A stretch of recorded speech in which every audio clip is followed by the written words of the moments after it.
3 முடிச்சு. அத்தியாயம் 19. அத்தை, இந்த புடவை நல்லா இருக்குதா என்று அந்த சிகப்பு நிறத்தில் இருந்த பட்டு புடவையை எடுத்து காட்டவும், நல்லா தான் இருக்குது என்று அவரும் சொல்ல, அதன் பிறகு அதனை எடுத்து வைத்தார். அத்தனை அழகான சிவப்பு வர்ணத்தில் இருந்தது அந்த பட்டு புடவை. அதனை எடுத்து வைத்த அவர், அத்தை வேற ஏதாவது என்று பாட்டியிடம் கேட்கவும், தன் அறையில் இருந்து ஒரு பெரிய ஆரத்தை கொண்டு வந்து நீட்ட, அதை பார்த்ததுமே அவருக்கு தெரிந்தது இது தங்கத்தினால் செய்தது என்று. அத்தை இது என்று சொல்லவும், இந்த வீட்டுடைய மூத்த மருமகளுக்கு என்று ஒற்றை வார்த்தையில் சொல்லிவிட, அவருக்குத்தான் நன்றாக தெரியுமே இந்த வீட்டில் அவருக்கே மதிப்பு இல்லை என்று. அப்படி இருக்கும் பொழுது வரப்போகும் அவளுக்கும் என்று நினைக்கும் பொழுது கசப்பாகத்தான் இருந்தது. ஆனாலும் அவரால் என்ன செய்துவிட முடியும்? இந்த நிமிடம் அண்ணனின் மகளுக்காக பார்ப்பதா, இல்லை தான் பெற்ற தன் மகனுக்காக பார்ப்பதா என்று தெரியாத நிலையில் அல்லவா இருக்கிறார் அவர். தன் அண்ணனுக்காக இதுவரையிலும் எதுவுமே செய்யாமல் போனவர்.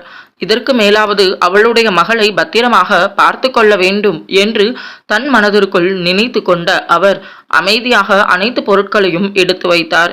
பெரிய வாழைத்தார் 2, அத்தோடு இன்னும் சில பொருட்கள் அதனோடு ஏற்றப்பட்டு கொண்டு இருந்தது. அந்த காரின் உள்ளே அனைத்தையும் ஏற்றி வைத்து இருக்க, அம்மா நான் வரணுமா, நான் வேணும்னா அத்தை வீட்டில் இருக்கேன் ப்ளீஸ் என்று அவள் கெஞ்சி கொண்டு இருந்தாள். திவ்யா, நீ வரணும் என்று அழுத்தமாக சொல்லவும், தன் அம்மாவை முறைத்து பார்த்த அவள் எதுவும் பேச முடியாமல் வந்து தொலைகிறேன், நீங்க ரொம்ப பண்ணுறீங்க என்று தனக்குள்ளேயே முணங்கி கொண்ட அவள் வேகமாக கிளம்பி வந்தாள். ஹே, நம்ம எல்லாரும் ஜாலியா என்ஜாய் பண்ணலாம், நீ எதுக்காக வரமாட்டேன்னு சொல்லிட்டு இருக்கா என்று ஹரிணி மெல்லிய குரலில் கேட்கவும், ஐயோ அங்க ரொம்ப போரிங்கா இருக்கும்பா, அங்க ஒண்ணுமே இருக்காது, சுத்தி ரொம்ப எரிச்சலா இருக்கும், வில்லேஜ் நீ பார்த்தது இல்லை, ஆனா நான் 2-3 தடவை போயிருக்கேன் என்று முகத்தை கோணலாக வைத்துக்கொண்டு திவ்யா சொல்லவும், ஏய் ரொம்ப பேசாதடி சில்வண்டு, கிளம்பு என்று அவளின் தலையில் தட்டி சென்றான் அர்ஜுன். அண்ணா தலை வலிக்குது என்று தன் அண்ணனிடம் கூறியபடி அவள் தோழியுடன் கிளம்ப தொடங்கிவிட்டாள். அம்மா நான் வரணுமா என்று தன் அம்மாவிடம் மெல்லிய குரலில் கேட்டான் கௌதம். அதில் திரும்பி பார்த்த அவர், ஆமாம் தம்பி, அது என்ன அப்படின்னா நீ குச்சி கட்டணும் என்று சொல்லவும், என்ன கட்டணும் என்று அவன் புரியாமல் பார்க்கவும், அட அது ஓலை எல்லாம் வச்சு கட்டுவாங்கப்பா, அதை நீ தான் பண்ணணும் என்று சாந்தி சொல்லவும், நான் எதுக்குமா பண்ணணும் என்று கௌதம் கேட்கவும், டேய் அது முறை பசங்க தான் பண்ணுவாங்க, அது நம்ம ஊரு வழக்கம், கேசவா அத்தானுடைய பையனை தான் பண்ண சொல்லி இருப்பாங்க, ஆனா அவன் நம்ம அஸ்வினியை விட சின்ன பையன், அதனால தான் உன்னை பண்ண சொல்றாங்க என்று சொல்லவும், அதை கேட்டதுமே சரி என்று தலையசைத்து தன் அறையுள்ளே நுழைந்தான். அங்கு அவனுக்காக அவனது அம்மா அயன் செய்து வைத்து இருந்த உடையை பார்த்தவன் பெருமூச்சு ஒன்றை இழுத்துவிட்டு கிளம்ப தொடங்கிவிட்டான். மேலும் 1/2 மணி நேரம் சென்றதில் அனைவரும் தயாராகி கீழே வந்து சேர்ந்தனர். அனைவரையும் ஒரு பார்வை பார்த்து, அப்புறம் என்ன எல்லாரும் கிளம்பலாமா என்று சுப்பிரமணி சொல்லவும், அங்கு காரில் ஏறினர். ஒரு காரில் லட்சுமி பாட்டி, சுப்பிரமணி, சாந்தி, கௌதம், அர்ஜுன், ஹரி கிளம்ப, மற்றொரு காரில் மல்லிகா, கணேஷ், ஹரிணி, திவ்யா என்று அனைவரும் கிளம்பினர். அந்த வீட்டின் வாயிலில் பெரிய பந்தல் போடப்பட்டு 2 பக்கமும் வாழை மரத்தை கட்டி வைத்து இருந்தனர். பூக்களால் அந்த வாசல் முழுவதும் அலங்கரிக்கப்பட்டிருக்க மாவிலை தோரணம் அந்த வீட்டின் வாயிலில் கட்டப்பட்டு இருந்தது. பார்ப்பதற்கு அத்தனை அழகாக அலங்கரிக்கப்பட்டு இருந்த அந்த வீட்டின் வாயிலில் வந்து நின்றது அந்த வாகனம். அந்த காரை நிறுத்தியதுமே அங்கு வீட்டின் உள்ளே இருந்து வெளியில் ஓடி வந்து இருந்த யாழினி அந்த காரை பார்த்ததும், யாரு என்று அருகில் நெருங்கி வரவும், காரின் கதவை திறந்து கொண்டு இறங்கி இருந்தார் சாந்தி. யாழினி குட்டி என்று அழைக்கவும், அத்தை என்று புன்னகையோடு அழைத்தபடி வேகமாக ஓடி வந்து அவரை கட்டிக்கொள்ள சந்தோஷமாக தன் அண்ணனின் மகளின் தலையை தடவி அவளை புன்னகையோடு பார்த்தார். அம்மா அத்தை வந்திருக்காங்க என்று சத்தமாக வீட்டின் உள்ளே கூறிய அவள் அடுத்த காரில் இருந்து இறங்கிய அனைவரையும் புன்னகையோடு பார்த்து, வாங்க என்று அத்தனை அழகாக அழைத்தாள். சிறிய பெண்ணாக இருந்தாலும் பொறுப்பாக அவள் கூறிய வார்த்தை அங்கு இருந்த அனைவரின் மனதிலும் ஒரு சின்ன நெகிழ்வை கொடுத்து இருந்தது. அந்த நேரம் அதனை கேட்டுக்கொண்டு இருந்த லட்சுமி பாட்டிக்கு தன் பேத்தி இதேபோல் தன் வீட்டிற்கு யாரேனும் வந்தால் அவர்களை எப்படி அழைப்பாள் என்று யோசித்து பார்த்தார். திவ்யா அப்படி கண்டிப்பாக பண்ணவே மாட்டாள் என்று அவருக்கே தோன்றியது. அந்த எண்ணம் அவருக்கு ஒரு மாதிரியாக இருக்க தலையை அசைத்தபடி நின்றார். யாழினியின் குரலில் வீட்டின் உள்ளே இருந்து வெளியில் வந்து இருந்த மங்களம் வாசலில் நின்று இருந்த அனைவரையும் பார்த்து, வாங்கம்மா, வாங்க மதினி, வாங்க அண்ணா, வாப்பா கௌதம், வாங்க வாங்க என்று அனைவரையும் அழைக்க அனைவரும் தலை அசைத்தனர். வாங்க அக்கா, வாங்க வாங்க என்று அனைவரையும் புன்னகையோடு அழைத்தார் மங்களம். அனைவரும் சிறு தலையசைப்போடு அந்த வீட்டின் உள்ளே நுழைந்தனர். உள்ள வாங்க என்று அனைவரையும் வீட்டின் உள்ளே அழைத்த அவர் அங்கு அனைவருக்கும் இருக்கையை எடுத்து போட்டார். பிளாஸ்டிக் நாற்காலி அனைவருக்கும் எடுத்து போட்ட அவர், உட்காருங்க, இதோ வந்துடுறேன் என்று கிச்சன் உள்ளே நுழைந்த அவர் அங்கு வரும் விருந்தினருக்கு கொடுப்பதற்காக சுட சுட பஜ்ஜியை சுட்டு கொண்டு இருந்த கஸ்தூரியின் பின்னால் சென்று, மதினி, சாந்தி மதினி வந்திருக்காங்க, அவங்க வீட்டில இருந்து எல்லாரும் வந்திருக்காங்க என்று மெல்லிய குரலில் சொல்லவும், ஓ அப்படியா என்று கேட்ட அவர் அடுத்த நிமிடம் தன் கையில் இருந்த 4-5 வாழைக்காய் துண்டுகளை மாவில் முக்கி எண்ணெயில் போட்டு அடுப்பை குறைத்து வைத்து தண்ணீரில் தன் கையை கழுவி முந்தானையை துடைத்தபடி வெளியில் வந்த அவர் அங்கு அமர்ந்து இருந்த அனைவரையும் வரவேற்றிருந்தார். அவரை புரியாமல் அனைவரும் பார்க்க, இவங்க என்னோட மதினியோட அண்ணனோட மனைவி என்று சொல்லவும் அதை கேட்டதுமே தலையசைத்து கொண்டனர் அனைவரும். மதினி, அஸ்வினி எங்க இருக்கா என்று சாந்தி கேட்கவும், அது வந்து மதினி அதோ அந்த ரூம்ல தான் இருக்கா, வாங்க என்று அவர் கை காட்டவும், அடுத்த நிமிடம் தான் பார்த்துட்டு வரட்டுமா என்று சாந்தி கேட்கவும், அதுக்கு என்ன மைனி, போய் பாருங்க என்று மங்களம் கூறிவிட தான் கொண்டு வந்து இருந்த தண்ணீரை அனைவருக்கும் கொடுத்தார். அந்த பெரிய சொம்பு தண்ணீரை அனைவரும் வாங்கி கொஞ்சம் குடித்து போதும் என்று நீட்டினர். அதை வாங்கி கொண்டு கிச்சன் உள்ளே நுழைந்து விட்டார். அங்கு பாலை அடுப்பில் வைத்து ஒரு பக்கம் பாலை கொதிக்கவிட இன்னொரு பக்கம் பஜ்ஜியை சுட்டு கொண்டு இருந்தார் கஸ்தூரி. அண்ணா எங்க மதினி என்று சாந்தி மெல்லிய குரலில் கேட்கவும், இங்கதான் சமையலுக்கு சொல்ல போயிருந்தாங்க, இப்ப வந்துருவாங்க, நீங்க அஸ்வினியை பார்த்துட்டு வாங்க மதினி என்று சொல்லவும் சரி என்று தலையசைத்து அவர் அறை உள்ளே நுழைய அந்த வீட்டின் உள்ளே அமர முடியாமல் அமர்ந்து இருந்த கௌதம், அப்பா நான் கொஞ்சம் வெளியில நிற்கிறேன் ப்ளீஸ் என்று சொல்லவும், அது நான் வரேன் என்று அவனை தனியே விட பயமாக இருக்கவும் அவரும் வெளியில் வந்தார்.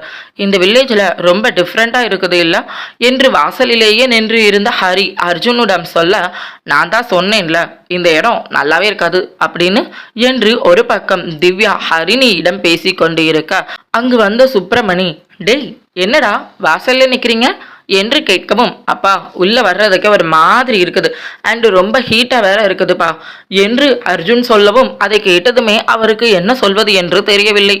டாடி இன்னும் எவ்வளோ நேரம் இங்கே இருக்கணும், நம்ம ப்ளீஸ் நம்ம வீட்டுக்கே போகலாம் ப்ளீஸ் என்று சுப்பிரமணியன் கையை பிடித்து கொண்டு திவ்யா கேட்கவும், அது இல்லடா கொஞ்ச நேரம் மட்டும் இருக்கணும், அது ஃபங்க்ஷன் முடிஞ்சதுக்கு அப்புறம் போகலாம் என்று சுப்பிரமணி சொல்லவும், பிடிக்கவே இல்லை எனக்கு, இங்க வந்ததுக்கு பதிலா நான் பேசாம அத்தை வீட்டுக்கு போய் இருந்திருப்பேன் இல்ல என்று திவ்யா சொல்லவும், நாங்க இங்க இருக்கும்போது நீ எதுக்கு அங்க போக போற என்று ஹரி கேட்கவும் அதை கேட்டதுமே அவனை முறைத்து பார்த்தாள். என்ன லுக்கு, கண்ணு மொழி ரெண்டையும் நோண்டிடுவேன் என்று அவளை பார்த்து அவன் கையால் செய்கை செய்து காட்ட, அப்பா என்று தன் அப்பாவை இறுக்கமாக கட்டிக்கொண்டு அவர் மீது சாய்ந்து கொள்ள சரியாக அங்கு அந்த டிவிஎஸ் மோட்டார் பைக்கில் அவர்களுக்கு முன்னால் கொண்டு வந்து நிறுத்தியபடி அந்த வண்டியிலிருந்து இறங்கி இருந்தார் பைரவர். வாங்க மாப்பிள என்று சந்தோஷமாக அழைக்க, வந்துட்டே மச்சான் என்று அவர் தலை அசைக்க, குழந்தைகளையும் வாங்கப்பா வாடா, கௌதம் எப்படி இருக்க, இப்போ எந்த பிரச்சனையும் இல்லையே, டாக்டர் என்ன சொன்னாங்க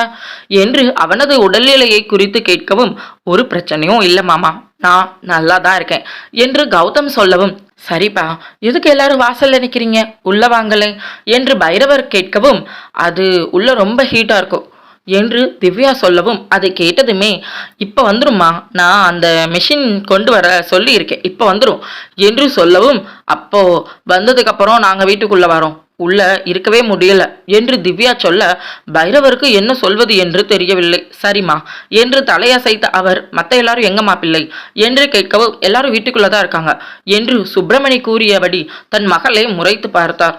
இப்படி பேசும் பொழுது மற்றவர்களின் மனம் எப்படி கஷ்டப்படும் என்று சிறிதும் கண்டு கொள்ளாமல் பேசும் தன் மகளை முறைத்து பார்த்து கொண்டு இருந்தார். பெரியவர்கள் எப்படி நடந்து கொள்வார்களோ அவர்களை பொறுத்துதான், அவர்களை பார்த்துதான் பிள்ளைகளும் நடந்து கொள்ளும் என்பதை மறந்து போனார் அவர். அவர் எப்படி பைரவரிடம் நடந்து கொள்வாரோ அதே போல்தான் பிள்ளைகளும் நடந்து கொள்கின்றனர் என்பதை உணராமல் இருந்த அவர் தன் மகளை பார்த்து கொண்டிருந்தார். சரிங்க என்று அவர் வீட்டின் உள்ளே நுழையவும் அங்கு இருந்த அனைவரையும் வாங்கம்மா என்று அனைவரையும் இரு கரம் கூப்பி வாருங்கள் என்று அவர் சொல்லவும் பைரவருக்கு தலையசைப்பை மட்டும் கொடுத்தார். சாந்தி என்று கேட்கவும் உள்ளே என்று கையை காட்டினாள் மல்லிகா. ஏற்கனவே இந்த வீடு ரொம்ப வெக்கையா இருக்குது, இதுக்கு இடையில இவங்க கிச்சன்ல பார்க்கிற வேலை இங்க ரொம்ப ஹீட் ஆகுது என்று தன் அம்மாவின் காதில் மெதுவாக முணுமுணுத்தாள் மல்லிகா. கொஞ்சம் அமைதியா இரு, நமக்கு வேலை ஆக வேண்டியது இருக்குது என்று லட்சுமி பாட்டி சொல்லவும் அதனால தானே இவ்வளவு தூரம் வந்திருக்கோம், இல்லனா இந்த ஃபங்க்ஷனுக்கு யார் வரப்போறோம் என்று சலித்து கொண்டார்.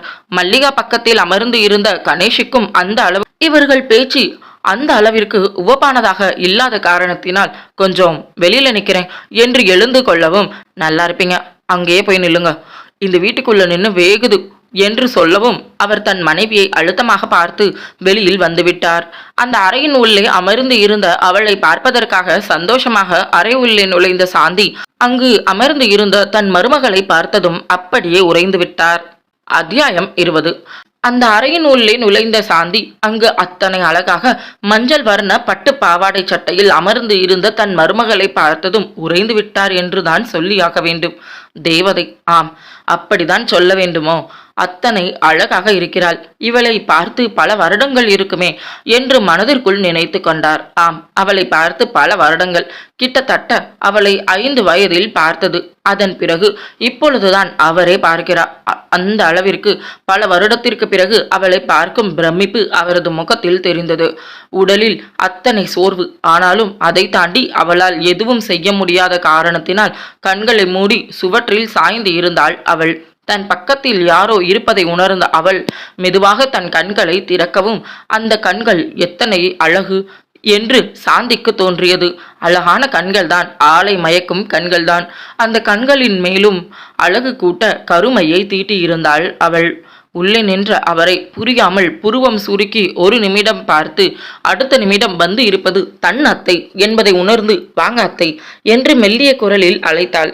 எப்படி இருக்க அஸ்வினி என்று கேட்டபடி அவளின் அருகில் நெருங்கி வந்து அமரவும் நல்லா இருக்கேன் என்று மெல்லிய குரலில் கூறினாள். ஏதாவது சாப்பிட்டியாடா என்று கேட்கவும் ஆம் சாப்பிட்டேன், மத்தியானம் அம்மா கொடுத்தாங்க என்று தன் மெல்லிய குரலில் அவள் சொல்லவும் அந்த குரல் கூட எத்தனை மெலிதாக என்று மனதிற்குள் நினைத்தாள். தன் மகனையும் அவளையும் ஒரு நிமிடம் பக்கத்தில் நிறுத்தி வைத்து தன் கண்களுக்கு அவள் சிந்தித்து பார்க்க அத்தனை பொருத்தமாக இருந்தனர் இருவருமே.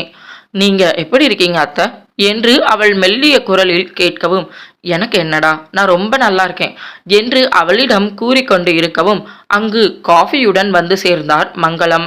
அனைவருக்கும் கொண்டு வந்து காஃபியை வெளியில் இருந்து அனைவருக்கும் கொடுத்து சாந்தியிடம் ஒன்றை கொடுக்கவும் எல்லாருக்கும் கொடுத்தாச்சா மதினி என்று கேட்க எல்லாருக்கும் கொடுத்துட்டே மதினி என்று மங்களம் கூறவும் தனக்கு ஒன்றை எடுத்துக்கொண்ட சாந்தி அஸ்வினிக்கு மதினி என்று கேட்கவும் இதோ என்று ஒரு கிளாஸ் அவளுக்கு என்று ஏற்கனவே எடுத்து வைத்து இருக்க அந்த கிளாஸில் காஃபியை ஊற்றி அவளிடம் கொடுத்தார்.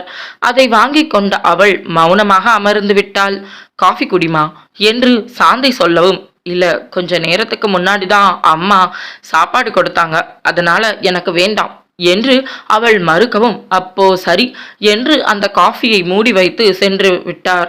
அவரது அம்மா என்னாச்சு, உடம்பு வலிக்குதா என்று மெல்லிய குரலில் அவளிடம் கேட்கவும் அது இல்ல என்று முதலில் தலையசைத்தாள். பின்பு ஆம் என்று தலையசைத்தாள். சரி அப்ப கொஞ்சம் படுத்துக்கோ என்று சாந்தி சொல்லவும் விட்டால் போதும் என்று அவள் படுத்தே விட்டாள்.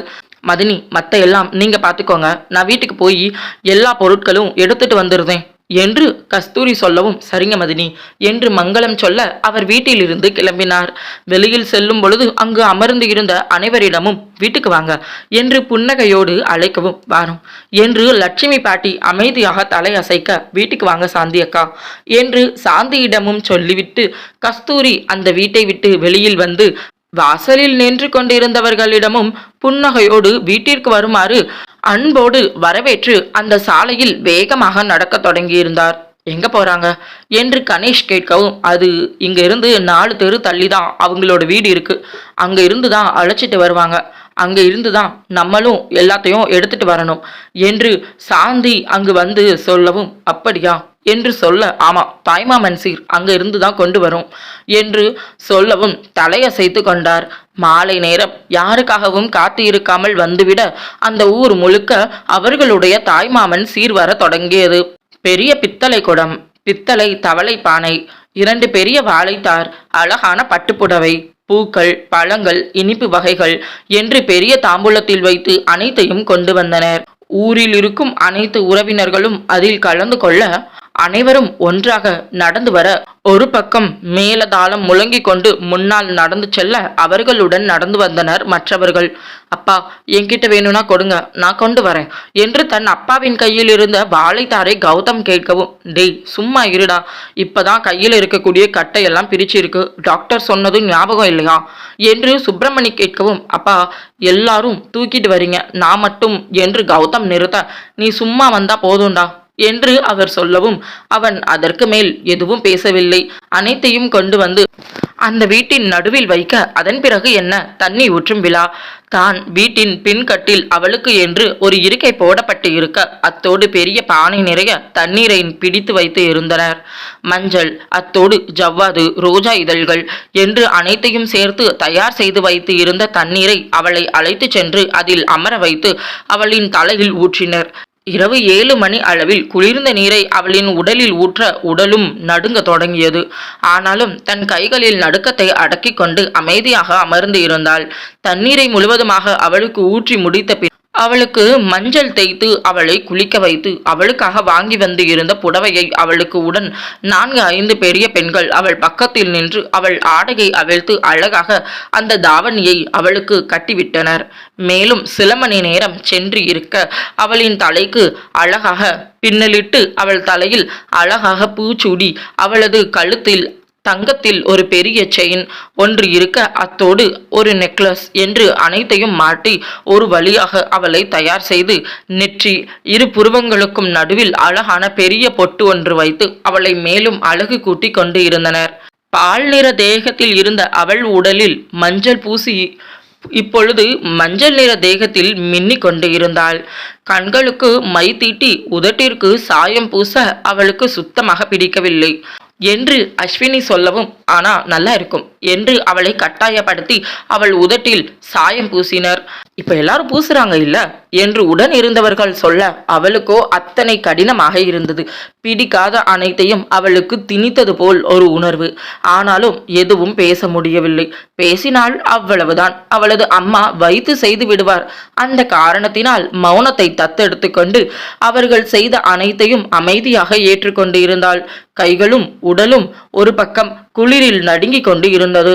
எல்லாமே முடிஞ்சிருச்சு என்று அங்கு குரல் கொடுக்கவும், சரி சரி கொண்டு வந்து நடுவில் நிப்பாட்டுங்க என்று மற்ற பெண்கள் குரல் கொடுக்கவும் அவளை அழைத்து கொண்டு வீட்டின் நடுவில் கொண்டு வந்து நிறுத்தினர். குத்துவிளக்கு சற்று தொலைவில் அவளை நிறுத்தி வைக்க அங்கு இருந்த அனைவருமே புன்னகையோடு அவளை பார்த்தனர். தாய்மாமனை கூப்பிட்டு கழுத்துல மாலை போடட்டும் என்று சொல்ல அவரை அழைத்தனர். சந்தன பூசி அத்தைமார்கள் அவளது நெற்றியில் பொட்டு வைக்க தாய்மாமன் கழுத்தில் மாலை போட அந்த சடங்கு அழகாக நடந்தது. வந்து இருந்த உறவினர்கள் அவளுக்கு வாங்கி வந்து இருந்த பொருட்களை பரிசாக கொடுக்க அதனை வாங்கி பின்னால் நின்று தன் அம்மாவிடம் கொடுக்க அதனை வாங்கி பத்திரமாக வைத்து கொண்டார். யாரு குச்சி கெட்ட போறா, நம்ம ராகுலா என்ன என்று சிரித்தபடி ஒருவர் கேட்கவும், இல்ல அது மதினியோட பையன் கௌதம் கட்ட போறாரு என்று மங்களம் சொல்லவும், அப்படியா, சரி சரி, சாந்தி மகனா என்று அங்கு இருந்த பெரியவர்கள் பேசிக்கொண்டு இருக்க நடுவில் அவளை பொம்மை போல் நிற்க வைத்து அவர்கள் பேசிக்கொண்டு இருந்தனர். இரவு நேரத்தில் குளித்தது, தலையில் மல்லிகைப்பூ அதிகமாக சூடி இருப்பது, கழுத்தில் போட்டு இருக்கும் ரோஜா பூ மாலை, கழுத்தில் இருக்கும் அந்த பெரிய தங்க ஆபரணங்கள், கையில் போட்டு இருக்கும் கண்ணாடி வளையல்கள், அவள் அணிந்து இருந்த புதுவிதமான உடையான பட்டு பாவாடை தாவாணி என்று அனைத்துமே அவளுக்கு ஏதோ மிகவும் பாரத்தை கொடுத்து கொண்டு இருந்தது. அவளுக்கு பிடிக்காத ஒப்பனைகளோடு நின்று இருந்த அவள் அமைதியாக தன் உறவினர்களை கூட பார்க்க முடியாமல் தலை குனிந்து நின்று இருக்க அவளின் அருகில் வந்து அவள் கையை இறுக்கமாக பிடித்தாள் யாழினி. யாழினியின் பக்கம் திரும்பி என்ன என்று புருவம் உயர்த்தவும், அக்கா நீ ரொம்ப அழகா இருக்க என்று யாழினி சொல்லவும் அதை கேட்டதுமே சரி என்று மட்டும் தலையசைத்தாள். அழகா இருக்கேனா? அது அவளுக்கே தெரியவில்லை. அழகு என்பது நமக்கு பிடித்தது நாம் அழகாக செய்து கொள்வதுதானே. அப்படி பார்த்தால் இதை எனக்கு பிடித்ததால் நான் செய்திருக்கேனா என்று கேள்வி அவளின் மனதிற்குள் வந்ததோ. அந்த கேள்வி அவள் மனதிற்குள் வந்த நிமிடம் அது இல்லை என்று அவள் மனமே அவளுக்கு எடுத்து கூறியது. அதனால் என்னதான் அனைவருக்கும் அவள் அழகாக தெரிந்தாலும் அவளுக்கு மட்டும் ஏனோ அதில் சந்தோஷம் கிடைக்காமல் போக அவள் மௌனமாக நின்றாள். இன்னும் பிற சடங்குகள் முடிய சரி சரி, குச்சி கட்டுவதற்கு முறைமாமனை கூப்பிடுங்க என்று சத்தமாக ஒரு பெண்மணி சொல்ல அங்கு அவள் அறையில் ஓரமாக அவளுக்கு என்று குச்சி கட்டுவதற்காக அனைத்தையும் தயார் செய்து வைத்து இருந்தனர். அப்பா, எனக்கு இதெல்லாம் வராது என்று கௌதம் மெல்லிய குரலில் சொல்லவும், டேய் அதெல்லாம் ஒன்றும் இல்லை, உன் பக்கத்தில் வந்து நின்று சொல்லுவோம், அதே மாதிரி நீ கட்டிடு என்று சுப்பிரமணி சொல்லி கொண்டு இருக்க, ஆமாம் மாப்பிள்ள, நீங்க பெருசா ஒன்றும் பண்ண வேண்டாம், பக்கத்துல கேசவன் நிற்பான் என்று பைரவர் சொல்லவும் கௌதம் சரி என்று தலையசைத்தான். அந்த அறையின் உள்ளே அவளை அமர வைக்க அங்கு அந்த தென்னை ஓலையை அழகாக பின்னி கொண்டு வந்து இருந்தனர். 3 தென்னை ஓலை. அதனை அவள் முன்பு வைத்து கட்ட வேண்டும். அதனை கொண்டு வந்து வைத்து இருக்க அவன் என்ன செய்ய வேண்டும் என்று திரும்பி கேசவனை பார்க்க அவன் அருகில் வந்து நின்று அவனுக்கு உதவி செய்தார். அதனை அழகாக மற்றொரு தென்னை ஓலை வைத்து அதனை முடிச்சு போட்டு கொண்டு இருக்க அவனின் பார்வை அந்த ஓட்டையின் வழியாக அவள் பக்கம் சென்றது. பார்க்க கூடாது என்றுதான் நினைத்தான். ஏனோ அவனையும் அறியாமல் பார்க்கும்படியானது பார்வை. அவள் மீது செல்ல தலை குனிந்து அமர்ந்து இருந்த அவள் முகம் சுத்தமாக தெரியவில்லை. ஆனாலும் அவள் கைகள் நடுங்குவதிலேயே அவள் குளிரில் நடுங்கிக் கொண்டு இருக்கிறாள் என்பதை அவனால் உணர்ந்து கொள்ள முடிந்தது. பின்னே பகல் நேரத்தில் இருந்த சூட்டிற்கும் இரவு நேரத்தில் இருந்த குளிருக்கும் சம்பந்தமே இல்லையே. அதனால் அவன் அமைதியாக அதனை கட்டி முடித்துவிட்டு அவ்வளவுதானே என்று நிமிர்ந்து பார்க்கவும் அவ்வளவுதான் என்று சொல்ல அதன் பிறகு வந்து இருந்த உறவினர்கள் உணவு சாப்பிடுவதற்காக சென்று விட்டனர். அனைவரும் அவனும் விட்டால் போதும் என்று அந்த கூட்டத்தை விட்டு வெளியில் வந்து விட்டான். வந்து இருந்த உறவினர்களில் கௌதமை பிடித்து வைத்து இன்னும் சில பேர் பேச நினைக்க அவனுக்கு யாரையும் தெரியவில்லை. தலையசைப்பை மட்டும் கொடுத்து புன்னகையோடு அவர்கள் பேசும் பேச்சுக்கு ஒரு சில வார்த்தைகள் பதில் சொல்லி அவன் அந்த கூட்டத்தை விட்டு வெளியில் வந்த பொழுது மூச்சு வாங்கியது. கதையை தொடர்ச்சியா கேட்க மறக்காம சேனலை சப்ஸ்கிரைப் பண்ணிக்கோங்க. வீடியோ பிடிச்சிருந்தா லைக் பண்ணிக்கோங்க. இந்த எபிசோட பத்தின கருத்துக்களை மறக்காம கீழே இருக்கக்கூடிய கமெண்ட் பாக்ஸ்ல சொல்லிடுங்க. தேங்க்யூ ஃபார் வாட்சிங்.